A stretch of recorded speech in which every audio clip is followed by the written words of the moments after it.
मत्ती 24:24 से आप मुझे पढ़ते हुए सुन सकते हैं। झूठे मसीह और झूठे भविष्यवक्ता खड़े होंगे और बड़े चिन्ह और अद्भुत काम दिखाएंगे कि यदि हो सके तो चुने हुओं को भी भरमा दें।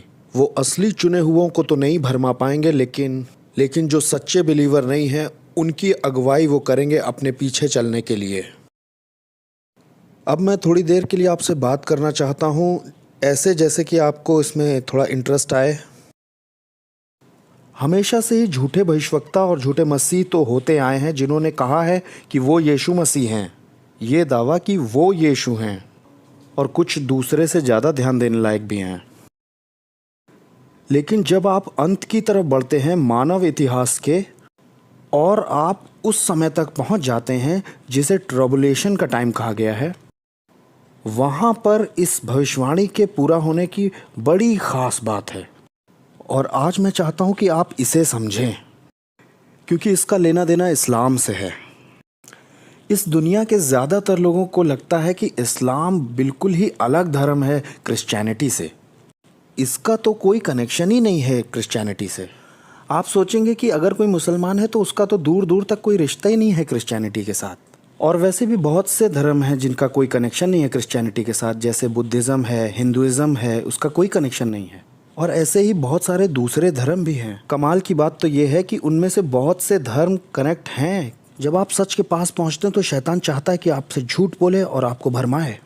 ऐसे बहुत से प्रचारक हैं जिन्होंने ये बोला है या उन्हें लगता है कि मुसलमान न सिर्फ खुदा को मानते हैं, क्योंकि उनके यहाँ सिर्फ एक ही खुदा को माना जाता है, लेकिन उन्हें लगता है कि मुसलमान ठीक हैं क्योंकि वो यीशु को भी तो मानते हैं। वैसे मैं बता दूं कि वो मानते हैं। ब्रायन मैक्लेरिन एक चर्च से निकला हुआ एक अधर्मी व्यक्ति, उसने लिखा है अपनी किताब the secret saying of Jesus में, उसने लिखा, देखिए मैं पढ़ रहा हूँ। सारे मुसलमान यीशु की इज्जत करते हैं ये मानकर कि यीशु एक बहुत बड़ा नबी है। बताई हुई यीशु की बातों को अगर आज के समय के हिसाब से थोड़ा सा और ठीक किया जाए तो इससे एक रास्ता निकाला जा सकता है जिसकी आज बड़ी ज़रूरत है। सभी धर्मों का एक नारा हो सकता है और ये काम ही बस अब एक आखिरी रास्ता है जिससे सारे धर्म बचाए जा सकते हैं क्रिश्चियनिटी को मिलाकर। हाँ, तो इनके हिसाब से अगर हमें क्रिश्चियनिटी को और दूसरे धर्मों को बचाना है तो हम सब धर्मों को इकट्ठा होना पड़ेगा। और ये इस बात के बाद आसान भी हो गया है क्योंकि मुसलमान तो यीशु को मानते ही हैं, इसीलिए उनसे शुरू करो। एक प्रसिद्ध लेखक टोनी कैम्पोलो ने ऐसा कहा है, अगर हम सूफी मुस्लिम लोगों की सुने जो वो यीशु के बारे में बोलते हैं या उनकी जो मोहब्बत है यीशु से, तो ये लोग ज़्यादा नज़दीक दिखाई देते हैं उन क्रिश्चियंस से और नए नियम की इस क्रिश्चियनिटी से भी। अच्छा, रियली? तो आपको लगता है कि मुसलमानों के ईसा वही यीशु हैं? मैं आपकी मदद करता हूं जो वो यीशु के बारे में समझाते हैं। इस्लाम की टीचिंग में मुस्लिम जीसस का बड़ा अहम किरदार है। ये तो आपको पता ही है कि मुसलमानों की भी मरने के बाद की एक एस्कोटोलॉजी है। आखिरत में क्या होगा, उनके कलाम के हिसाब से उन्हें मालूम है वो कहाँ जा रहे हैं, उन्हें पता है वो कहाँ जा रहे हैं। आज मैं आपको बताने जा रहा हूँ कि मुस्लिम जो जीसस हैं वो कैसे हैं, जो उनकी किताबों यानी कुरान और सुन्ना में दिया है। कुरान वो मानते हैं कि अल्लाह का कलाम है तो वैसे वो शैतान का कलाम, लेकिन उनको लगता है कि वो अल्लाह का है। और जो सुन्ना है, सुन्ना जो है वो मोहम्मद की बातें हैं, मोहम्मद के काम है उसमें। कुरान जो है वो उनका पाक कलाम बन गया, और जो सुन्ना है उसे कभी कभी हदीस भी कहते हैं, उसमें उनके बहुत पाक रीति रिवाज हैं। उनकी जो थियोलॉजी है वो कुरान से और सुन्ना से मिलकर बनी है, बिल्कुल वैसे ही जैसे रोमन कैथोलिक की थियोलॉजी बाइबल और ट्रेडिशन से मिल के बनी, जैसे जूइश ट्रेडिशंस में ओल्ड टेस्टामेंट और रैबानिक ट्रेडिशंस मिल के बने। यही वो दो सोर्सेज हैं जिनसे उनके सारे सच निकले हैं। उनके सिस्टम में भी एक जीसस हैं, और जीसस बस एक आदमी है, वो खुदा नहीं है, वो मरे भी नहीं हैं, वो जन्नत चले गए बिल्कुल एलिया की तरह। अब क्योंकि वो मरे ही नहीं इसलिए वो जी भी नहीं उठे। जब वो मरा ही नहीं तो उसने किसी के लिए प्रायश्चित नहीं दिया। क्योंकि कोई भी इंसान किसी के लिए किसी भी तरह का प्रायश्चित नहीं दे सकता। वो एक इंसान है, एक नबी है, इससे ज़्यादा कुछ नहीं है। वो बस एलिया की तरह जन्नत में चले गए हैं और अब अल्लाह के बगल में खड़े हैं और इंतज़ार कर रहे हैं कि अल्लाह उन्हें दोबारा वापस भेजें। और इनके सिस्टम में जो यीशु इंसान है और नबी हैं और जो कभी मरे नहीं और जन्नत में भी हैं, अंत के समय में इनका बड़ा इम्पोर्टेंट रोल भी है। ये जन्नत से लौटेंगे और बिना मरे हुए वापस आएंगे जब अल्लाह इन्हें वहाँ से भेजेंगे। अब अगला सवाल ये उठता है कि अल्लाह इस जीसस को क्यों भेजेंगे? जब बहुत से नबियों में से चुनकर भेजा जा सकता है तो वो इस जीसस को क्यों भेजेंगे? और इसका आंसर सुन लीजिए कि जब वो आएंगे तो वो सारे क्रिश्चियंस को करेक्ट कर सकें जिन्होंने गलती कर दी ये समझने में कि यीशु कौन है। ये सारी बातें कुरान और सुन्ना में दी हैं। मसीह के आने की जो सबसे बड़ी घटना है यीशु मसीह के, ये इसलिए हो रही है कि ये इंसान, ये नबी जो यीशु है, वो आए और सही रास्ता दिखा सकें उन लोगों को जो भटक गए हैं, जो मिसगाइडेड हैं, जिनकी सारी जानकारी गलत है, जिनको लगता है कि वो यीशु मसीह आए, मरे और जी उठे और लोगों के लिए अटोनमेंट प्रोवाइड किया, उन सबको वो ठीक कर सके। और वैसे अब आने पे उनकी शादी होगी, उनके बच्चे होंगे और वो मोहम्मद के बगल में मरकर गाड़े जाएंगे। ये हैं मुस्लिम जीसस। इस्लाम की जो एस्केटोलॉजी है, स्वर्ग नर्क का सिद्धांत है, उसके हिसाब से तीन बड़े चिन्ह हैं अंत के। तीन बड़े चिन्ह हैं, उनमें से कुछ छोटे हैं, कुछ थोड़े बड़े हैं, कुछ बहुत बड़े चिन्ह हैं। उनकी एस्केटोलॉजी के हिसाब से, उन्हीं के सोर्सेज में से एक बार फिर पढ़ रहा हूँ मैं, उसके तीन सबसे बड़े निशानात हैं जो दुनिया के ख़त्म होने के बारे में बताते हैं। और इन तीनों में एक एक इंसान है। और अब ज़रा मुझे इन तीनों इंसानों के बारे में बताने दीजिए। पहला आदमी जो दुनिया के आखिरत में आएगा वो है मेहदी, MAHDI। और कई बार इस इंसान को 12वें नंबर का इमाम भी कहा गया है। और ईरान के जो अहमद दिन जैद हैं, वो अपनी स्पीच देते हैं तो कहते हैं glory to Mehdi, glory to 12th इमाम। वो हमेशा बोलते हैं, वो वेट कर रहे हैं इमाम मेहदी की। अब वो आखिर करने क्या आ रहे हैं? वो आ रहा है, ध्यान से सुनिएगा, इसलिए कि वो कत्ल करे उन लोगों का जो इस्लाम कबूल नहीं करते और अल्लाह की इबादत नहीं करते। ऐसे लोगों को उनकी किताब में सुअर और कुत्ते कहा गया है। और उसका मकसद होगा इस्लाम की कभी ना ख़त्म होने वाली बादशाहत को, हुकूमत को इस दुनिया पर कायम करना। और यही वो करेगा। मेहदी और 12वें इमाम, द गाइडेड वन, इसका बहुत लंबे समय से इंतज़ार किया जा रहा है। He is a saviour. ये आखिरी इंसान होगा जो खलीफाई हुकूमत को कायम करेगा। पूरी दुनिया को इसको फॉलो करना ही पड़ेगा, वरना ये इस्लाम के सारे दुश्मनों का खात्मा कर देगा। ये आएगा और एक बड़ी पाक जंग छेड़ेगा। या तो आप कन्वर्ट होंगे और या तो आपको मार दिया जाएगा इस मेहदी के हाथों से। इसके पास एक फ़ौज होगी और इसकी फ़ौज इतनी बड़ी होगी जो कि देश से दूसरे देश तक जाएगी और उन लोगों को सज़ा देगी जो ईमान नहीं रखते। इस्लाम की पाक किताबों में दिया है कि इस फ़ौज के पास काले झंडे होंगे और उन काले झंडों पर एक शब्द लिखा होगा और वो शब्द होगा सज़ा। वैसे बता दूं कि ईरान की जो फ़ौज है उसके पास काले झंडे हैं, क्योंकि वो तैयार रहना चाहते हैं मेहदी के आने के लिए। और वो काले झंडे की इस फ़ौज को ले जाएगा सबसे पहले इज़राइल में, फिर सारे यहूदियों की हत्याएं करेगा और वो अपने कानून चलाएगा यरूशलेम में, टेम्पल माउंट के ऊपर। ये कहता है उनका कलाम, यहूदियों के कत्ल और टेम्पल माउंट पर अपने कायदे कानून चलाना। उनके पाक कलाम के हिसाब से महदी बारिश लाएगा, हवाएं लाएगा, फसलें लाएगा, बहुत पैसा लाएगा और खुशहाली लाएगा और सब उसे प्यार करेंगे और कोई किसी और की नहीं बल्कि महदी की ही बात करेगा। और आगे देखिए उनकी राइटिंग्स कहती हैं कि मेहदी आएगा और 7 साल की एक पीस एग्रीमेंट करेगा, यहूदियों के साथ भी और वेस्ट के लोगों के साथ भी। कितने? ठीक 7 सालों के लिए। इसकी हुकूमत 7 साल की होगी और उन 7 सालों में ये पूरी धरती पर इस्लाम कायम कर देगा। और इनकी पाक किताब कहती है कि मेहदी आएगा और सफ़ेद घोड़े पर सवार होगा। ये बिल्कुल ठीक वैसे ही लिखा है जैसा प्रकाशित वाक्य 6 अध्याय और 1-2 में दिया है, बिल्कुल वैसे ही। वैसे सद्दाम हुसैन जो था उसने भी अपने पूरे बगदाद में इस मेहदी के बहुत सारे तस्वीर बनवाए थे सफ़ेद घोड़े पर, और जो ईमान नहीं लाते उनके लिए वो तलवार लेकर भी आ रहा है। जब मेहदी आता है तब वो छुपे हुए स्क्रिप्चर्स खोज निकालता है, वो उन्हें ढूंढ लेगा।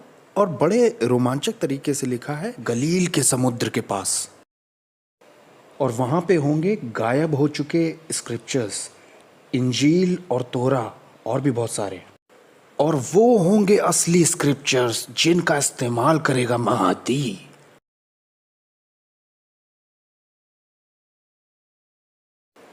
यहूदियों और क्रिश्चियंस को ये दिखाने के लिए कि वो गलत थे, कि उनका जो कलाम था वो झूठा था। मैं छोटा करके समझाता हूँ। मेहदी एक मसीहा किरदार है। वो मोहम्मद के ख़ानदान का होगा, उसके बराबर कोई ना होगा और ना उसकी तुलना किसी से होगी। वो ऐसा लीडर होगा, वो ऐसे भयानक समय में आएगा जब चारों ओर बहुत उथल पुथल मची होगी। वो दुनिया पर कब्जा कर लेगा और एक न्यू वर्ल्ड ऑर्डर कायम कर देगा। जो भी उसका विरोध करेगा वो मार दिया जाएगा। वो कई देशों में जबरदस्ती घुसेगा, यहूदियों के साथ 7 साल की वाचा बांधेगा, इजराइल को जीतेगा और यहूदियों का कत्ल करेगा, और ये इस्लामिक वर्ल्ड हेडक्वार्टर बनाएगा यरूशलेम में।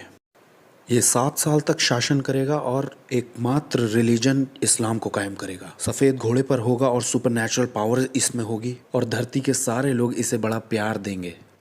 क्या आपको भी ये बातें सुनी सुनी सी लग रही हैं? जी हाँ, बाइबल के एंटी क्राइस्ट का स्पष्ट वर्णन यही है।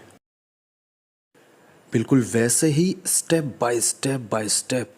जी हाँ, बाइबल का जो एंटी क्राइस्ट है वो इनका मेहदी है। देखिए, ये बात हम जानते हैं कि प्रकाशित वाक्य 6 का जो सफ़ेद घुड़सवार है वो एंटी क्राइस्ट है, और वो उस आयत का इस्तेमाल करते हैं अपने मेहदी का बखान करने में। ये मैं आपको क्यों बता रहा हूँ? क्योंकि मेहदी का डिस्क्रिप्शन बिल्कुल बाइबल के एंटी क्राइस्ट जैसा है और प्रकाशित वाक्य 13 के उस पशु जैसा है। अगर आप जाकर इस पर स्टडी करें तो आप पाएंगे सारी डिटेल मैच करती हैं बिल्कुल परफेक्टली। बाइबल का मसीह विरोधी इस्लाम का सेवियर है और दुनिया को भी जीतने वाला है, और पूरी दुनिया पर इस्लामिक किंगडम कायम करने वाला है। और फिर दूसरा एक चिन्ह है, और इसमें एक व्यक्ति है, और वो जीसस हैं।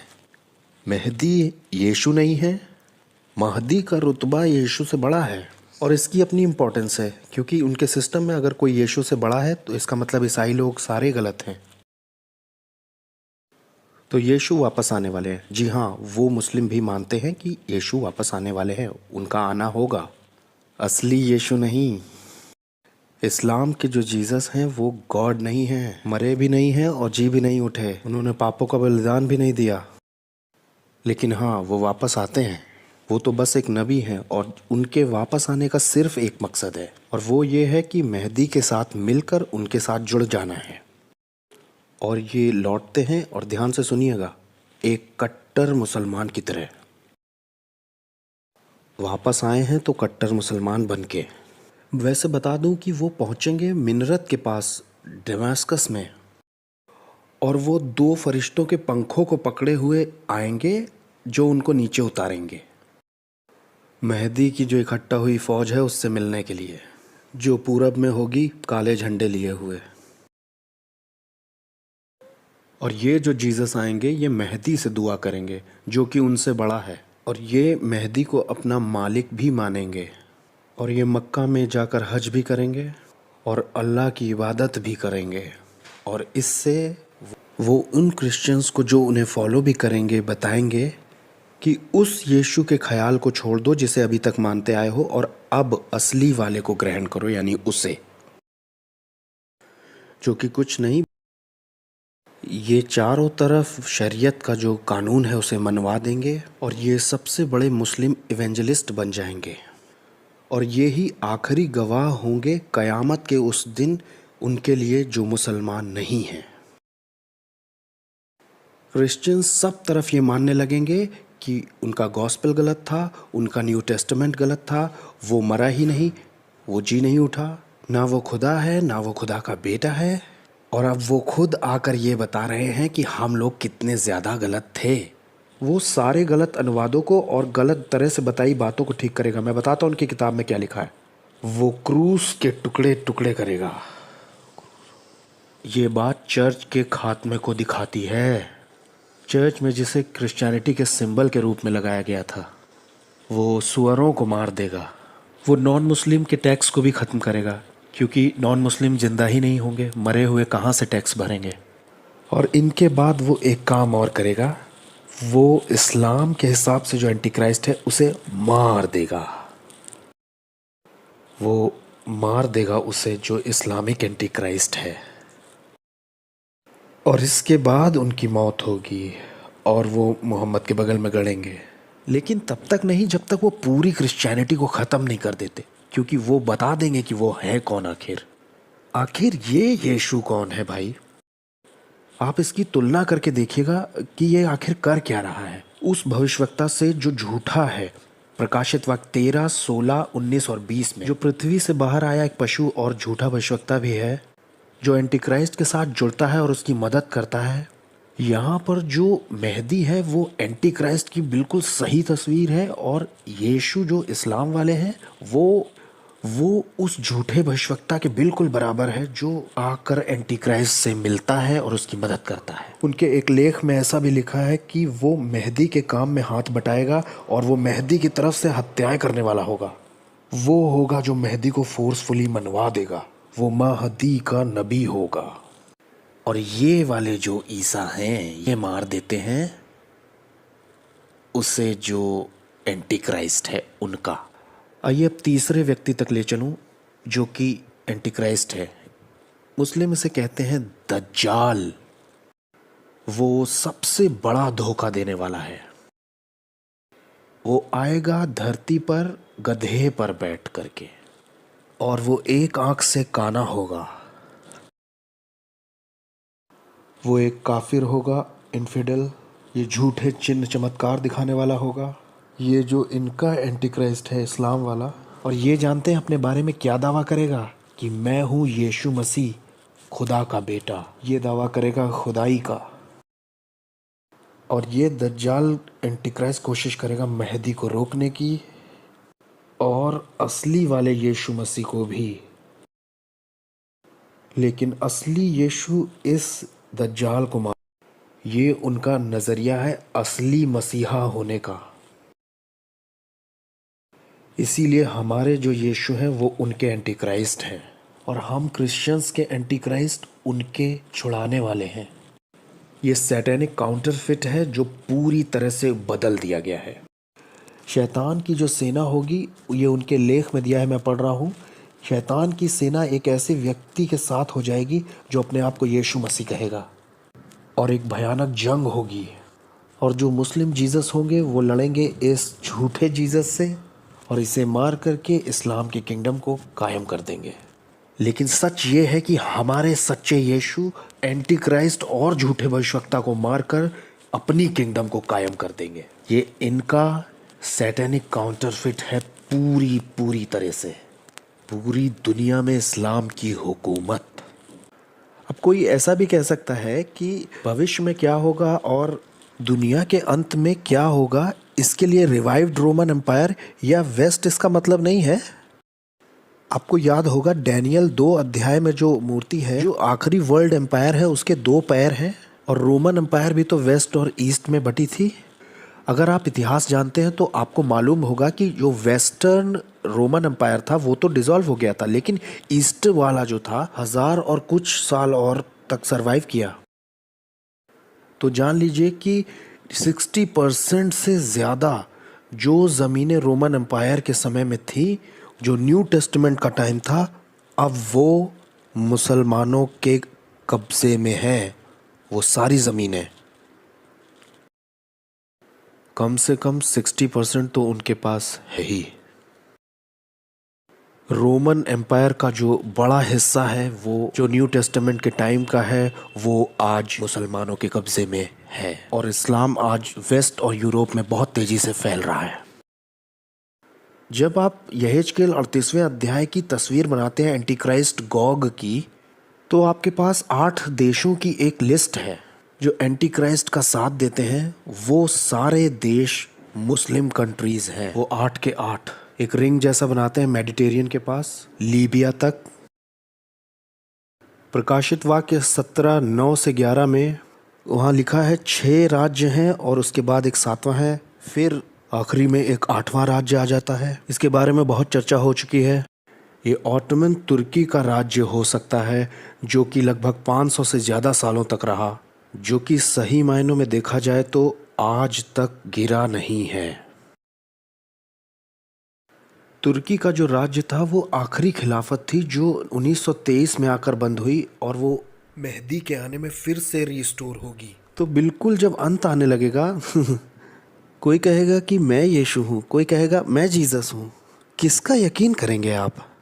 ये तो सिर्फ एक हिस्सा है इस धोखाधड़ी का, समझ रहे हैं, जो देखने में आएगा बिल्कुल अंत में। और इस वक्त भी बहुत से मुसलमान पूरी दुनिया में उस यीशु को मानते हैं जो कि वो है ही नहीं, और नतीजन सच्चे यीशु का इनकार कर देते हैं। धोखा मत खाइएगा। दुनिया भर के मुसलमान यीशु मसीह की शख्सियत के बारे में डिसीव्ड हैं। आप ये कहते हुए नहीं जी सकते कि कितना अच्छा है कि वो भी तो यीशु से प्यार करते हैं। नहीं, वो नहीं करते हैं। सच्चे यीशु में कोई और यीशु दिखाई दे तो वो सच्चा यीशु नहीं है, और अगर आप किसी दूसरे यीशु की इबादत करते हैं तो आप श्रापित हैं। अब इस झूठे धर्म की बड़ी तस्वीर जानते हैं क्या है? जब हम यहाँ बात कर रहे हैं, इस वक्त भी बड़े पैमाने पर बहुत से क्रिश्चियंस मारे जा रहे हैं। वो ऐसा करते क्यों हैं? वो ऐसा इसलिए करते हैं क्योंकि वो मसीह से नफरत करते हैं, इसीलिए तो वो ऐसा करते हैं। वो दरअसल मसीह से चिढ़े हुए हैं। वो मेरे नाम के कारण ऐसा करते हैं। नवी आयत में वो मेरे नाम के कारण, मेरी वजह से तुमसे बैर रखेंगे। पौलुस कहता है मैं अपने शरीर पर मसीह के दाग लिए हूँ। कुलूसियों में लिखा है कि मैं अपने शरीर में मसीह के सारे क्लेशों की घटी पूरी करता हूँ। ये बड़ी गंभीर बात है क्योंकि वो हुकूमत के बारे में सोच रहे हैं, लेकिन उसने कहा था कि राज्य इस तरह से नहीं आता। लेकिन इन सब बातों के बीच में भी सबसे अद्भुत बात यह है कि तुम्हें मौका मिलेगा गवाही देने का उन लोगों को, क्योंकि इतने सताव के बाद भी तुम्हारा विश्वास नहीं टूटेगा। इतने दुखों और तकलीफ़ों के बाद तुम मसीह का इनकार न करोगे। इतने परसिक्यूशन के बाद भी तुम्हारे लिए अनुग्रह और फजल बढ़ता जाएगा। जहाँ इस तरह की तकलीफ़ें हो, जहाँ इस तरह का परसिक्यूशन हो, वहाँ आपके लिए अनुग्रह बढ़ेगा। 2 कुरिन्थियों 12 में ऐसा ही लिखा है, तुम ऐसी परीक्षा में नहीं पड़े जो तुम्हारे सहने से बाहर हो, वो तुम्हारे लिए निकास भी करेगा। और होगा क्या? आप अपनी गवाही देंगे इन सब बातों के बीच में। इस बात के तो रिकॉर्ड्स हैं हमारे पास, क्या नहीं है? फॉक्सेस की जो किताबें हैं जिसमें शहीद दिए हैं, मेरे पास 3 ओरिजिनल वॉल्यूम इतने बड़े बड़े हैं उनके पास, इतने बड़े। उसमें उनके बारे में दिया है जो मौत का सामना कर रहे हैं, लेकिन उन्होंने उन्हें यीशु की गवाही दी। इतनी सारी चेतावनियों के बीच में एक प्रतिज्ञा भी है। यीशु मसीह का गॉस्पेल सारी दुनिया के देशों में प्रचार किया जाएगा। इतनी नफरत का सामना करने के बाद भी गॉस्पेल दुनिया के छोर तक पहुंच जाएगा। वो इसे किसी तरह से कुचल नहीं पाएंगे। इसीलिए एक कहावत भी है कि जहां मसीहों का खून बहता है वहां मसीह की कुर्सी लग जाती है। प्रेरितों के काम 1:8 में दिया है, जाओ पूरी दुनिया में प्रचार करो। यरूशलेम, सामरिया, यहूदिया, पृथ्वी के छोर तक जाओ और मेरे गवाह ठहरो। इस बात के कहे आज 2000 साल हो गए हैं। क्या गॉस्पेल ने अपने इरादे और अपने उद्देश्य को पूरी दुनिया में पूरा नहीं कर लिया है? पूरी दुनिया कवर कर ली। आज 2000 साल बाद ये पूरी दुनिया में, ग्लोब में फैल चुका है। और यही तो मेरे यीशु ने कहा था, कोई इसे मार नहीं सकता। आप सोच के तो देखिए, यहाँ वो बैठा नजर आता है 12 के साथ, और उनमें से एक उसे कुछ घंटों में धोखा देने वाला है। जिन्हें कोई नहीं जानता, ऐसे अनजान लोगों के समूह को यीशु कहते हैं कि तुम लोगों के द्वारा गॉस्पेल पूरी पृथ्वी तक जाएगा। क्या भविष्यवाणी है जो पूरी हो चुकी है। और फिर लिखा है 24-14 मत्ती में कि उसके बाद अंत आ जाएगा। हाँ, सताव तो होगा, लेकिन परसिक्यूशन के बावजूद गॉस्पेल पूरे ग्लोब को कवर कर लेगा। और यहाँ एक व्यक्तिगत प्रतिज्ञा भी है, जब वो तुम्हें पकड़वाए तो तुम पहले से ना सोचना कि तुम क्या कहोगे, क्योंकि उसी घंटे तुम्हें बता दिया जाएगा। बोलने वाले तुम नहीं, पवित्र आत्मा होगा। क्या ये अद्भुत प्रतिज्ञा नहीं है? आपने भी ऐसी गवाहियां सुनी होंगी कि शहीद तो होने जा रहे हैं लेकिन मसीह के भजन गा रहे हैं और मसीह को ऊपर देखते हैं। मैंने सालों ऐसी गवाहियां पढ़ने में लगाए हैं कि पवित्र आत्मा की सामर्थ्य में उन्होंने वो बातें मुंह से निकाली जो संभव ही नहीं है, मनुष्य से तो परे है, मनुष्य की सामर्थ्य में संभव ही नहीं है। और सच्चा आराम यही है। तो यहाँ प्रतिज्ञा भी है और आराम भी। लूका 21:15 में दिया है कि तुम्हारा कोई शत्रु तुम्हारी बात का सामना और खंडन नहीं कर पाएगा। तुम्हारी जो गवाही होगी वो बड़ी पावरफुल होगी। और यही हुआ भी। वास्तव में जितने भी प्रेरित थे वो कैसे मरे? शहीद होके मरे। आखिरी में तो बस यूहन्ना ही रह गया था और उसे वहां मरने के लिए अकेला छोड़ दिया गया। पक्के तौर से उसे शहीद करने का यही एक तरीका था। बाकियों को अलग तरह से मारा गया, सर काटकर, क्रूसीफाई करके। लेकिन इससे भी फैलना रुका नहीं। और हजारों लोग जो मरे हैं उनकी तरह पूरे इतिहास में देखें तो पवित्र आत्मा उनके साथ रहा है। वहां पर मनुष्य की जो सहन शक्ति है उससे ऊपर उठा ले गया है वो, उन बातों को कहने के लिए जो उनके दिलों से उस वक्त निकली, जो कि पवित्र आत्मा ने उनके मन में डाली थी। और 12वीं आयत में यीशु ने कहा है कि वहाँ यहूदियों के नहीं बल्कि अन्य जातियों के और अपने परिवार के भी सताव को तुम्हें झेलना होगा। भाई भाई को धोखा देगा और पिता अपने बच्चों को, और बच्चे भी अपने माता पिता के विरोध में उठ खड़े होंगे ताकि उन्हें पकड़वाएं और मरवा दें। मैं इमेजिन नहीं कर सकता हूँ कि उनके लिए कितना कठिन होगा इस बात को मानना, क्योंकि उन्हें तो बहुत आशा थी। अब कोई कहेगा कि यीशु ने बड़ी कोशिश की लेकिन बड़ी बुरी तरह से फेल हो गए। अरे उसने बिल्कुल एग्जैक्टली बता दिया था कि इतिहास किस तरफ मुड़ेगा। बिल्कुल ठीक ठीक वैसा ही जैसा होने वाला है। बिल्कुल एक परिवार में ही बैर होगा। मत्ती 10 में जाइए। ये सब मत्ती 10 में, मत्ती 14 में दिया हुआ है। कितनी बार यीशु ने कहा है कि अपने माता पिता भाई बहन को अप्रिय जानना होगा और अपने जीवन तक को अप्रिय जानना होगा अगर मेरा चेला बनना है तो। और ये एक सच्चाई है, और ये सच्चाई हमारे स्क्रिप्चर से कितनी मेल खाती है। उस मंदिर का विनाश होगा, इस बारे में यीशु कितने सटीक थे। और वो इस बारे में भी सही थे कि अंत में भरमाया जाएगा कि मसीह यहाँ है, यहाँ है। वो इस बारे में भी सही थे कि कितनी तबाही बढ़ती जाएगी अंत में। वो बिल्कुल सही थे जब संकट के विषय में अंत में उन्होंने कहा कि लोग सताएंगे और तुम्हारी जान भी ले लेंगे। और इस बारे में भी कि गॉस्पेल दुनिया के छोर तक चला जाएगा। उसका खुदा होना ज़रूरी है क्योंकि खुदा ही इतना जानता है। और अब बस आखिर में एक आखिरी वचन 13वीं आयत में देखिए, मेरे नाम के कारण तुम्हारे सिर काटे जाएंगे, लेकिन जो अंत तक धीरज धरे रहेगा उसी का उद्धार होगा। क्या मतलब है कि अंत तक धीरज धरेगा उसी का उद्धार होगा? इसका मतलब है महिमा में ऊपर जाना, स्वर्ग तक जाना। और इसका क्या मतलब है कि अंत तक धीरज धरेगा? How can we survive? हम बचे कैसे रह सकते? हम कैसे यहूदियों का, अन्य जातियों का सताव झेल सकते, अपने परिवार का सताव झेल सकते हैं और परिवार की नफरत झेल सकते हैं? और परिवार वाले जो हत्या करेंगे उसको हम आखिर इन सबको कैसे हैंडल करेंगे? सच्चाई ये है कि जो अंत तक धीरज धरेगा उसी का उद्धार होगा, वही बचेगा। इससे हमें पता चलता है कि जो झूठे मसीही लोग हैं वो इन सब बातों को हैंडल नहीं कर पाएंगे। अपने सहन करने के द्वारा लूका 21:19 में तुम अपने प्राण बचा पाओगे। आपका उद्धार सहन करने या धीरज धरने के कारण नहीं हुआ है, बल्कि आप सहन कर करके ये बताते हो कि आपके पास असली चीज़ है। जो सिर्फ ऊपरी तौर पर विश्वास करते हैं, परसिक्यूशन के समय उनका विश्वास गिर जाएगा। वो हम में से निकले ज़रूर हैं लेकिन हम में से थे नहीं। 1 यूहन्ना 2:19। ये सुसमाचार की बड़ी बेसिक सच्चाई है कि परमेश्वर द्वारा दिया गया सच्चा विश्वास ही टिकेगा, क्योंकि पवित्र आत्मा सामर्थ देगा और परमेश्वर अनुग्रह देगा। परेशानियाँ, धोखे, दुख और सताव ये एक तरह से भूसी में आग लगा देंगे और इससे पोल खुल जाएगी हल्की गहरी भूमि और झाड़ियों वाली भूमि और पथरीली भूमि, तीनों की। जो सिर्फ नाम के क्रिश्चियंस हैं, और इस तरह के सताव के समय में जो सिर्फ बाहरी तौर पर मसीही हैं, उनके पास कोई भी सहन शक्ति या धीरज नहीं होगा।